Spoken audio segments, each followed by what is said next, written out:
Welcome to the Shaping Portsmouth podcast. Shaping Portsmouth is a collaboration of key Portsmouth businesses, transforming Portsmouth together.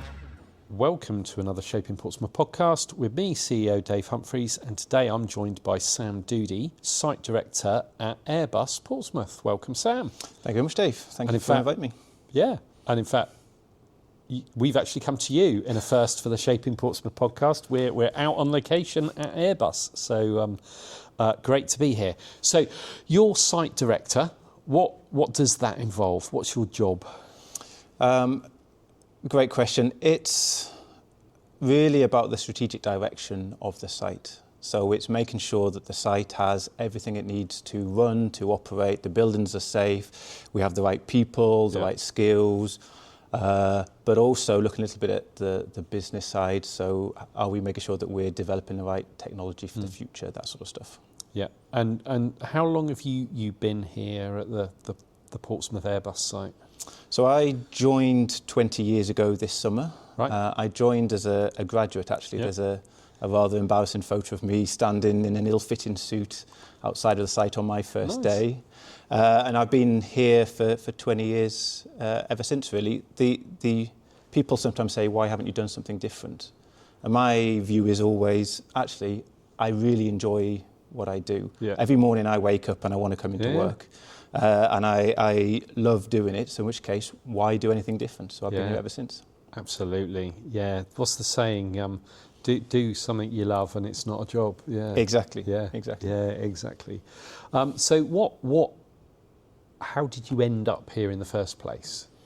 So I went to university up in Durham, Right. and I did a degree in physics. Yeah. And I always knew I wanted to do something cool and future-looking, something technological. And when I started looking at jobs to go further forward, Airbus, it was Astrium at the time, before they renamed themselves, they really reached out to me because of the amazing things that we do. I mean, sending something to space is pretty cool. It's pretty out there. It's not the run-of-the-mill thing you can do. So for me, it really jumped out as something that I really want to do, something I really want to go to. It's just that real cutting-edge technology that actually you don't get everywhere. Yeah. So for me, it was a real quick, that's what I want to do, that's where I want to go. So as soon as I could I applied. I was lucky enough that they offered me a job. Yeah. And then ever since, that's been it. Yeah. And then I guess you've just worked your way up through the business to the site director role. Yeah, I guess I've been quite lucky. I spent a lot of years as a graduate working in the clean rooms we have here, putting things together, being hands-on, moving then into design. I did various work on airborne systems, so sort of demonstrators for space and flying in planes.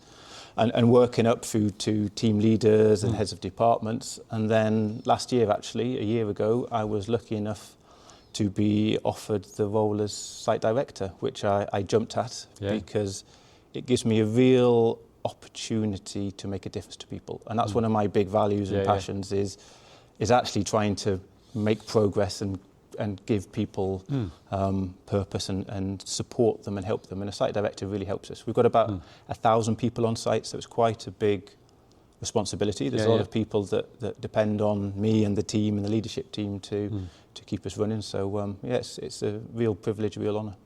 Okay. So before we talk more about the site itself and what goes on here at Portsmouth, Airbus is clearly bigger than just the Portsmouth site. Tell us a little bit about Airbus as a company and what it does. So Airbus is the largest aerospace company in the world, actually. Right. It produces, most of it is producing commercial aircraft. If you ever fly on holiday or with business, chances are it's an Airbus aircraft that you've flown on.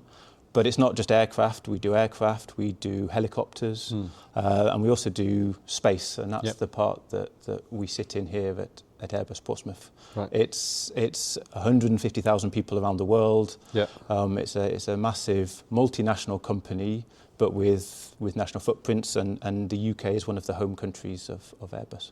So where else are the sort of main locations? So the main locations, or the main sites in Airbus, the 4 home countries are the UK, France, Germany and Spain. Right. That's the core from which Airbus was founded.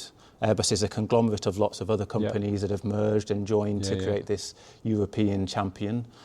So they're the 4 home countries from which the main entities came from. But there's bases in the US, in China, all around the world, really.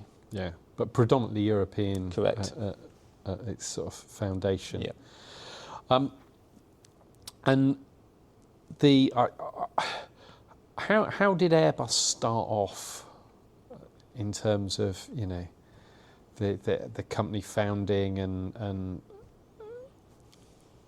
what it originally did? So the portfolio really is that conglomeration of lots of other smaller companies. So the aircraft part started with lots of other companies around Europe that made aircraft, and actually it was a European government decision to say, let's try and build a champion and bring them together, because each one on its own wouldn't survive in the global climate. So actually let's bring a bunch of them together. And that's really how Airbus has grown, by acquiring other companies, bringing them together and taking in their expertise and skills. Yeah, interesting. So Portsmouth. Yeah. So the big clue is the poster that you walk past as you come onto the site of the 75th anniversary, 2025. You've clearly been here just over 75 years. Yep. So how's the Portsmouth site come about and grown?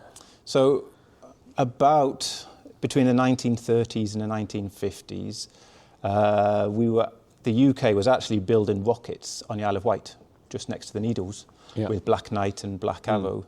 And to support that, they needed a big workforce, bigger than they could get on the Isle of Wight. So actually the UK government supported bringing some companies to found here.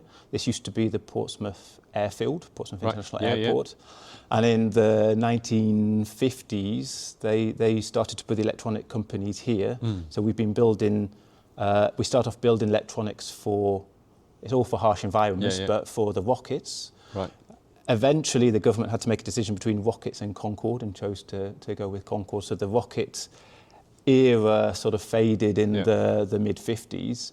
But this site's been building on that legacy, building electronics for harsh environments, particularly space, ever since, really. And we've then grown. The name has changed a number of times over that period, but it's the same core business and same people who have been here ever since. But so the original connection with the location was because of the airport that was originally here then? No, not particularly, actually. No. It was more that the government wanted to have a facility where you could make use of the wider population in the Hampshire area and the skill set, but close enough that you could actually get to the Isle of Wight to do the activities. So it's the Isle of Wight link. So it's the Isle of Wight link with the rockets. Yeah, correctly. I mean, it's pretty cool. I mean, you can't see the runway anymore, but you can still see that in the name of the airport service road that runs alongside. Absolutely, and obviously there will be people that have no idea that there was an airport here once upon a time, and other than those names. But in terms of that location, that was right where this site is now. Correct. Yeah. Interesting. So the site itself. What goes on here now? So primarily we build satellites for space. So in terms of what that really means to you or I, if you watch TV using a satellite dish, so Sky or Freesat, that comes from a satellite that we've built here. Right. If you use a weather app, the Met Office or such like, the satellite data that is collected to make that weather prediction comes from the satellites that we built here, the instruments we built here. So that's the core of what we do. And if you're someone on the Navy ship and you want to dial home, we provide the hardware that gives the modems that converts the audio into data, and the dishes to transmit it to the satellites, and our satellites to send it back home. So actually it's quite a proud thing to think that you're supporting our troops. So if they want to ring their home, it's our hardware that we produce here that that enables that. And I talk about satellite, and sometimes people struggle to understand the scale of the satellites. It's not necessarily something people see every day and understand. You know, the body of the satellites we build, it's between the size of a small car and a shipping container. Right. And when the solar arrays are deployed, the largest ones, it's the wingspan of a commercial airliner. It's about 150 to 4 tons of the satellites that we build. So it's quite an impressive facility if you ever get to come and peer through the window into what we produce. Yeah, and you mentioned earlier the clean rooms. Yeah. So they clearly play an important part in satellite construction? Correct. So the clean room, it's called a clean room because, as the name says, it's a really clean environment. The clean rooms are where we put together and we build the electronics and then we put it together into the complete satellite. The reason they're clean is because when it goes to space, you can't fix it, you can't do anything about it. So we need to make sure that whatever we build survives getting to space and then survives 10, 15 years in space. So we don't want any contamination, we don't want anything else. So the clean rooms we have here, it's about 3,000 square metres, are cleaner than a hospital theatre. Yeah. So everyone has to wear hairnets, feet covers, gowns to make sure that they keep that cleanliness for what we have to do. So I suppose that raises the question, what are the challenges of that environment, space as an environment for the machinery? Yeah. You know, what is it that causes you the problems? So the first bit is getting into orbit. If you've ever seen a rocket launch like the Artemis, the launch that was just taking place last week, it's quite a violent activity. It's basically a massive bomb rocket that fires you up. So you have a lot of vibrations and shaking and noise and temperature changes. So first of all, it's got to survive that. When it gets into orbit, it's fairly benign, apart from the temperature can vary between minus 200 and plus 200 degrees C.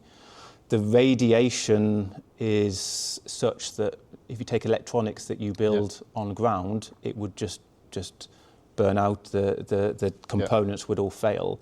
So actually, it's really difficult. It's the harshest environment probably that you can imagine in terms of getting there and then surviving. So we have to do lots of testing. We have a whole bunch of testing facilities to simulate the launch to make sure that whatever we build survives, because once it's up there, you can't send someone to fix it. So it has to work first time. And you're building the satellites.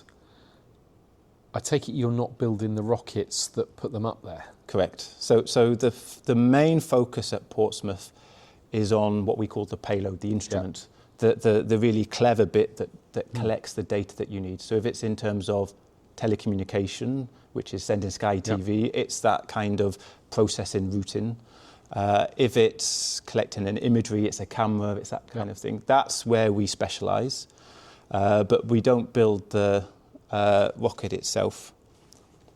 One of the facts that I'd like to share is that 25% of the world's large geostationary satellites are built here in Portsmouth. And that's quite an impressive fact, that 25% of the world's solutions, and that's because it's such a difficult thing to do that there aren't that many people to do it. I mean, I suppose to put that into some sort of context then, how many satellites are up orbiting the planet at any given moment in time? So it's increased quite a lot recently. 10 years ago you were in the hundreds, now you're in the thousands. Right. The range is between the what we call low Earth orbit, so satellites that are closer to Earth. It's a much more benign environment. It's easier to be involved in. Where we specialise actually is building the big satellites that go in the geostationary orbit. Geostationary is about 36,000 kilometres from Earth, and it means that it tracks as you go around. So when you look at the sky, the satellite stays in the same place the whole time. That's where it's really difficult to put stuff, and that's really harsh. And that's where we put satellites, and there's hundreds of satellites up there. Wow. And I suppose there's the functionality of the satellite itself, you know, what you've put it up there to do, all that technical stuff. But I take it that there's some mechanism that stops all of these thousands of satellites colliding into each other whilst they're up there, or can anyone just throw a satellite up to do what they want? So it's regulated by the government, the launch authorities. So where you're going to launch it from, they want to be satisfied that you are a credible actor, you will be responsible, you have ticked all of the boxes in what you have to do. There are lots of satellites up there, but in general, space is massive. Yeah. So there's still kilometres between each of the satellites. So we end up on ground having tracking stations that actually map where all of the satellites are. So it's a bit like air traffic control. Your air traffic control can see where all of your planes are and direct them. In space, we have the same. We have on ground, you can track where all the satellites are. And then if you think the satellites are getting close to each other, you can actually, they will give a ring to the operators to say, can you do a manoeuvre, fire your thrusters and move it to avoid them getting too close. Yeah. So it's easy to sort of change their course, as it were, up there. Well, it's not easy. No, well, but it's certainly it's doable. Yes, yeah, exactly. Yeah. Interesting. So, in terms of the site itself, you've obviously got these great big clean rooms. There's obviously lots of tech going on in smaller rooms and really clever stuff with chips and all sorts. What sort of part does technology play in all of that in terms of robotics and things like that in the build? So there's about 1,000 people on site here, so it's quite a large site. I think it's the second largest private employer in Portsmouth. Right. And robotics is quite a big element. So it's not quite the production of a car factory. So a car factory is very heavily automated. We're not in that quantities. We're talking in the small tens per year that we're producing. But we've moved from a very person-orientated approach to something that's a bit more hybrid, what they call Factory 4.0. So we make use of robotic arms and AI to try and do some of the more mundane jobs so that the people we've got can then focus on the clever stuff. So the clean rooms we've got, particularly where we build some of the equipment, it takes many years to be trained and to pass the qualifications to be able to build the stuff. And we don't want to waste their time with screwing bolts in. So we use robotic arms, for example, to manually screw or to physically screw the bolts in so that we can then put our people onto the clever stuff, the important stuff. And I think actually a big bit about the site is the people, because you could take all of the people away from this site and you still have the same facilities, but it just wouldn't operate. It's that learnt knowledge over all of those years. That's what really makes us able to deliver what we have. And actually it's that personable touch to be able to build things, correct things, to be able to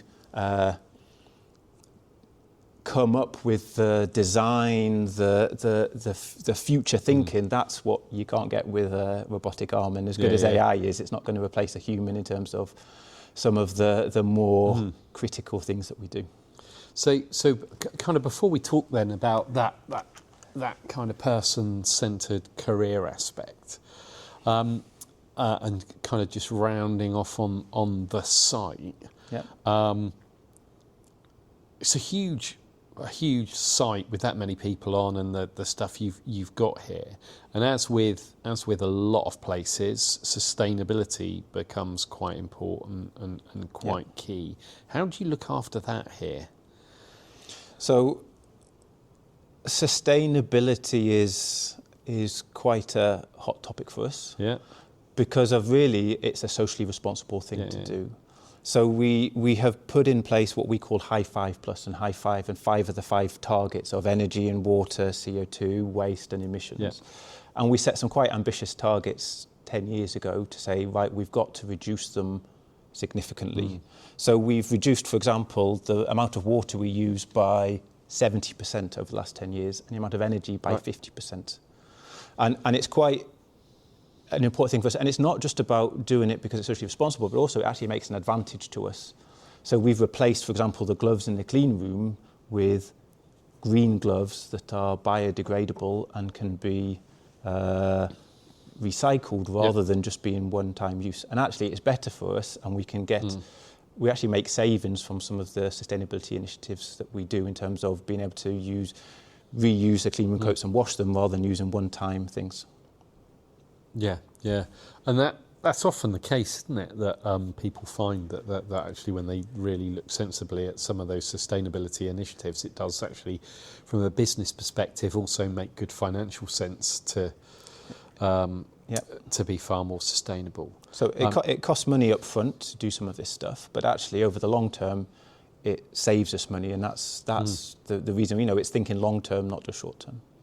And I suppose with a site like this, it's very easy to view it as a big concrete footprint, big buildings, etc. But flicking through the little book in reception, there's a section in there on your beekeeping. So what on earth's that about? So yes, if everything goes wrong with satellites, we'll still survive through selling honey.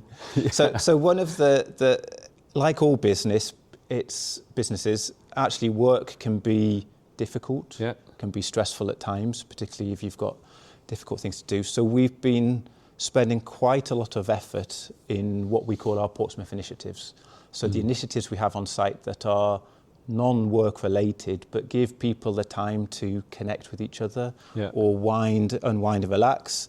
So before I get to beekeeping, we have a singing group, we have a running club, we've got a whole bunch of activities that we do, and one of them is beekeeping.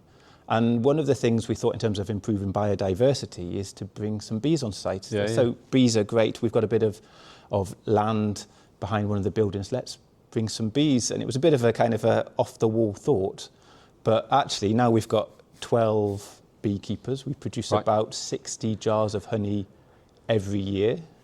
So it's not going to make us money, but we sell that, and we make the profits of that go towards keeping the beekeeping running and supporting our chosen charity. And it's a way of one of these many initiatives to try and give people a chance to, on site, to relax, to do something else, to give them a bit of a break and to refresh, because it's not all, work. You need to have that time to be able to refresh yourself before you get back into it, and then you're more effective and productive. And I'm wondering whether, being a highly technical business, whether you've applied any of that to your beekeeping. Do you know where your bees are going and how far from the site and things like that? Are you applying what you do with satellites to your beekeeping at all? Not quite. So we do know roughly where they fly, but we haven't yet built a tracker to go on the bee and to watch them go. Yeah, I'm sure it's only a matter of time.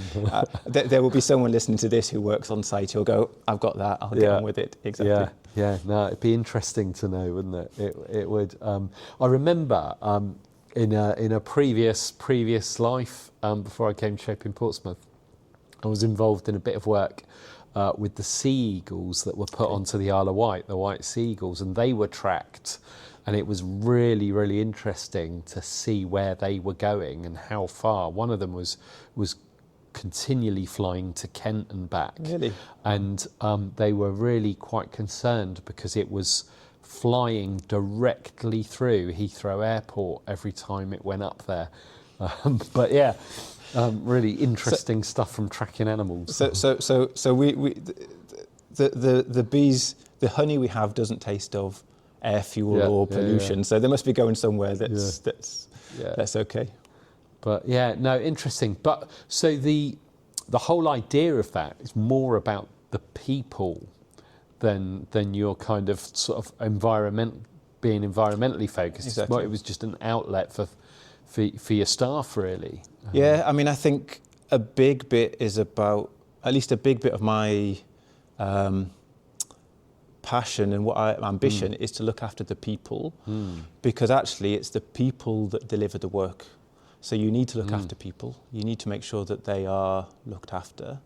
And these sort of things are an outlet to make people feel a bit happier to come to work, but also a bit proud. When you come to work and we talk about the things we do, it makes the employees feel proud that, first of all, what we build has an impact on people's lives and really supports them. Yeah. But also the wider involvement that we have is something that not everyone does and can contribute. Because there are a number of things in the booklet that jumped out at me, including things like the charity champions, and you've got an LGBTQ plus group on site, and in fact I know that you've linked back in with us on the Portsmouth Pride stakeholder group. So there's lots of, and you mentioned the choir as well, lots of different little outlets, and clearly as a big employer, quite important, and perhaps something we'll come back to in a minute when we talk about something else. But let's go back into that careers piece, and that people point of view and the kind of retaining that learned knowledge, because one of the things that you have here is the Early Careers Centre. Yep. So what does that do? So we have the biggest Early Careers Centre for space in the UK, right here in Portsmouth. So we've been doing level 4 apprenticeships for about 20 years. And we've evolved to take on level 6 apprentices. And the Early Career Centre is really a home for the apprentices, the graduates and the interns that we bring into the site. And for us, it's quite an important thing, because what we do is not so easy to just recruit someone from the wider industry. What we do is quite specialised. So actually a lot of the benefit is to take someone in young and teach them and train them up to be able to then deliver what we need. So the Early Careers Centre, for example, has 3D printers, it has robotic arms, so they can practice using them before they go out into the business. We have a dummy clean room with a mock satellite, so they can pretend as if it's a real thing, but without the risks of dealing with flight equipment. It's all, flight equipment is something that's quite expensive and quite delicate because it's going into space. You don't want to damage it. But when you do it in an environment in the Early Career Centre, actually there's no risk. It's about trying the things. And it's really been a great pathway actually for our business. About a third of the site leadership team on the site here have come through the Early Careers Centre as it was through the last period of time, whether that's an ex-apprentice or an ex-graduate. And actually it builds people with the skills that we need, but also it gives them a whole bunch of skills. And actually we had a visit to the Early Careers Centre from the University of Portsmouth last month actually, and they said, what's the best thing about being an apprentice at Airbus and what's the worst thing about being an apprentice at Airbus? And I have to admit I was a little bit nervous when the apprentices were answering about what's the worst bit, but the best bit they said was about the skills they learn, how they're really employable with all of what they've got, and also the fact that we only take on the number of apprentices that we can offer jobs to. So we don't take on loads of apprentices and then have to try to relocate them. We can bring them into the business. But when they said, what's the worst thing, the apprentice said, the hash browns could be better. And I thought, if that's the worst thing about being an apprentice at Airbus, that's not a bad bit. So that's our new tagline. We build 25% of the world's geostationary satellites, but the hash browns could be better. Yeah, and that's a good one, and something you should perhaps focus on a bit and try and improve. Yeah, exactly. Who'd want to work for a company that produced poor hash browns? Are the hash browns bought in? You're not making them yourself from scratch? No. That could be the problem. It could be a supply issue. So we do have a restaurant on site and a coffee shop and a garden with a little hut where we sell pizzas from. And actually the staff there are excellent, and they do homemade cakes. That's one of the big sellers, but we don't homemake everything. Yeah, maybe that bring hash browns in house, and they would improve. Yeah, that's going to stick with me for a while now. That the hash browns could be better. But so one of the important things you mentioned there was that you only employ enough apprentices to meet the needs that there's jobs to go to. Which links into perhaps your mentoring matching initiative Yep. that you've recently signed up to with Solent Growth Partnership. So how does that work? Yep, so that's something that was announced last month. So in Airbus, we get far more applicants to apprenticeships than we can take. And unfortunately, we can't take everyone, but it means we have a large number of high quality apprentices that have come through the early stages of interviews and vetting to make sure that they are really good. But there are other businesses that maybe don't have the same visibility and the same number of applicants. So some SMEs will struggle in that regard. And some SMEs may think that apprentices are quite hard and they're not sure what to do. So what we've done with the Solent Growth Partnership is come up with this matching scheme where we have a pool of apprentices who have almost made it to the Airbus apprenticeships but are not quite. They're really good, high quality apprentices, but we can't unfortunately offer them a place. So they will then be offered out to SMEs. So we will provide with Solent Growth Partnership support, training, how to build apprenticeship programs, how to expand it, and a pool of people who are eager and ready to go to try and then support the number of apprentices going out to SMEs in the local area.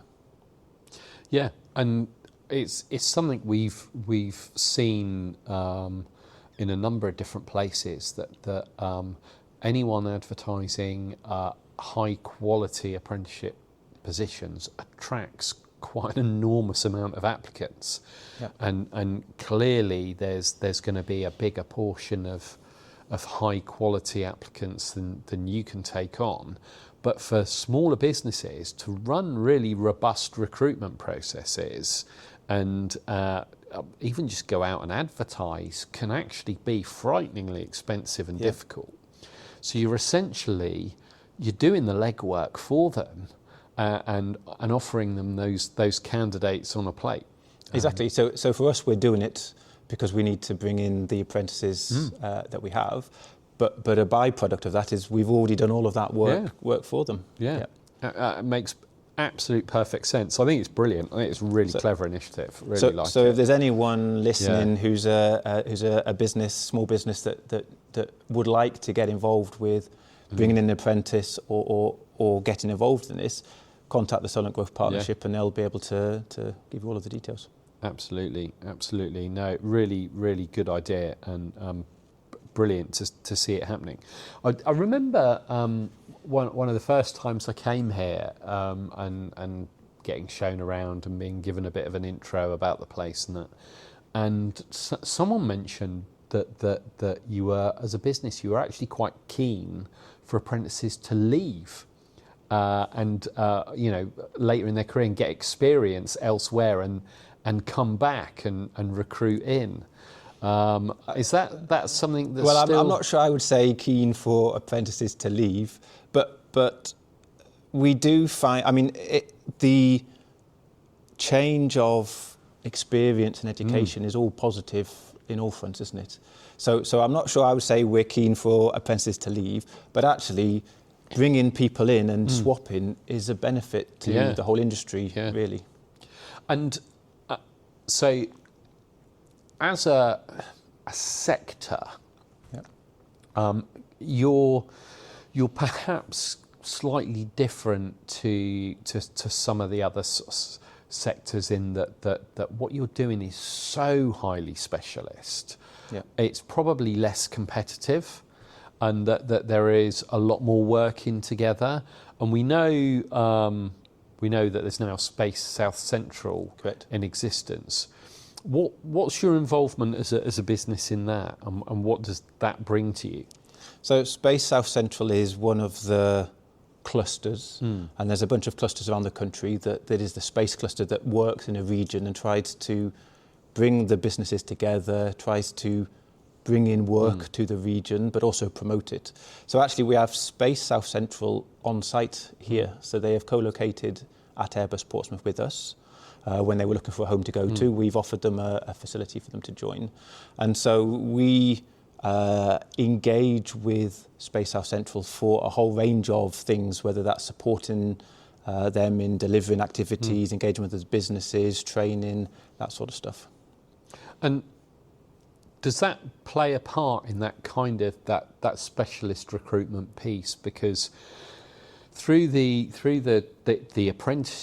apprenticeship schemes that kind of grow your own and you know, hang on to people through a career path is one thing, but there are surely going to be roles where you are looking to recruit people with very sort of specialisms, I guess, engineering specialisms or whatever, and have that experience already, and that must be a lot more difficult than the apprenticeship side. Correct. So in the apprenticeship side, you bring someone in who is smart and clever, and you try to train them to do what you have.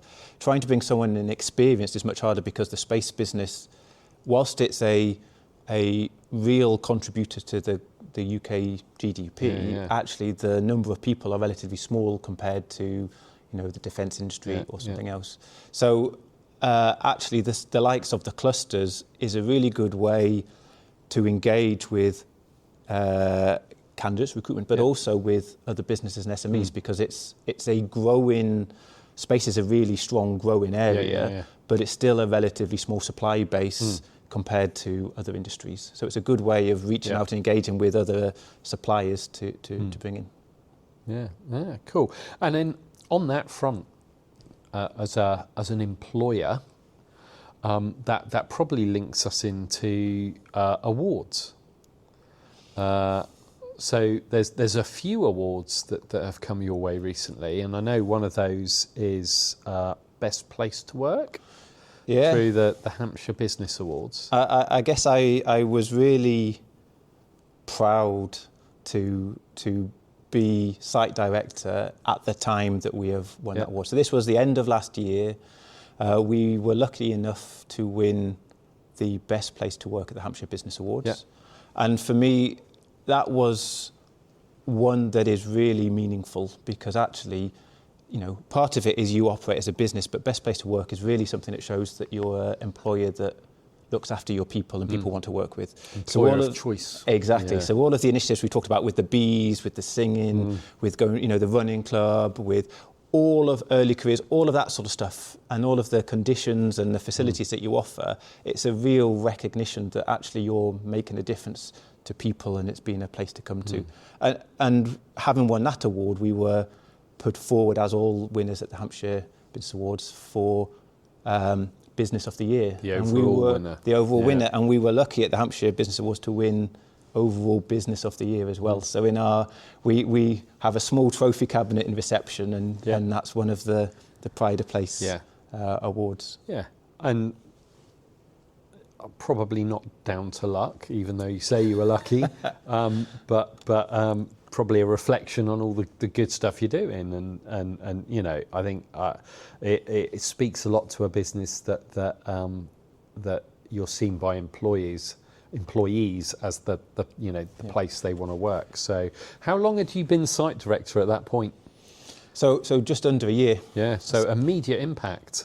You know. So that's very generous. I mean, I think actually we've been building the culture and building the site for a while, and I was part of the leadership team before I took over. But we've been trying to, particularly a big focus of mine was to accelerate some of the things we've done. So whether it's immediate impact or I happened to be in a hot seat at the time was a debate. But it was a really proud thing for us to do. Yeah, and so you did obviously the Hampshire Business Awards and the double there. Yeah. And then obviously the Portsmouth Business Excellence Awards this year. Yeah. A bit of a different one, because there was a very special award introduced sort of for 1 year only, the Portsmouth Centenary Award. And you won that at this year's awards. Yeah, it was extremely surprising. So we were nominated for a number of categories, and we were, it was a great place to go. It was a great award ceremony. Really enjoyed it, and the awards we were nominated for came and went, and we didn't quite win, and we were, weren't quite there, but that's okay. And And then they announced the Portsmouth Centenary Award, and I thought, it's not going to be us. There's no chance. You know, we've been around for 75 years. We've contributed a lot, but I just thought it's not going to be us, you know. But actually, we were announced, and I was in mild shock walking up to the stage to be able to pick it up. And it's a real privilege and honour to secure that award because, as you say, it's a one-off. Yeah. It's a real special thing that isn't going to be given out again, and it's a real honour that we got to do it. And the judges said it was linked to the past and our involvement in the industrial past and the contributions we've made to the city and the people and everything, but also looking to the future, because what we're doing is not just having 75 years, but actually where we're involved and the business we're involved in is quite a future-looking thing. So hopefully there will be many more years to come of excellence where we'll be contributing to again. So yeah, it was a big shock, but extremely proud to have got that. Yeah, and I know you said you were surprised, and I suppose it's easy to assume that maybe the winner to that might have been sort of more a sort of I don't know, one of those sites that are so obviously linked to Portsmouth and its history, because there were a number of businesses up for that award that sort of represented iconic locations. They did, yes.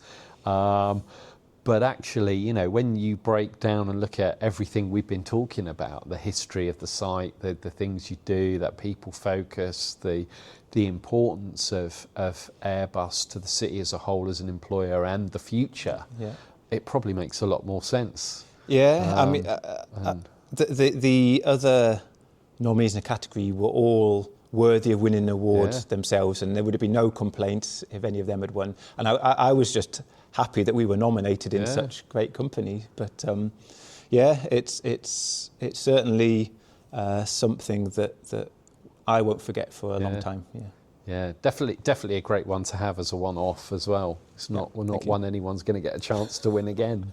So, but whilst talking about the centenary, and you know, a business the size of Airbus, and you've kind of alluded to the importance of your connection with the city, particularly for your employees.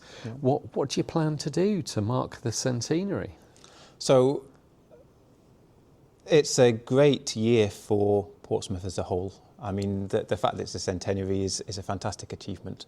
So we've been getting involved, and I guess the big thing that we're doing with Portsmouth City Council is we're going to take one of our high-resolution optical satellites that's built by Airbus, and on the 20th of June, we're going to take a photo, high-resolution photo of Portsmouth. So it'll be the whole of Portsmouth, and it will be able to be a snapshot in time 100 years after the start of what Portsmouth looked like and where it is. There's a whole bunch of things related to that, and maybe I won't spoil the punchline of what's necessarily being planned, but I guess look out, come down to the Common on the 20th of June and you can be part of a big photo. Yeah, definitely. And when you talk about high resolution, this is not like me, you know, flicking my mobile phone over from 12 megapixels to 50, is it?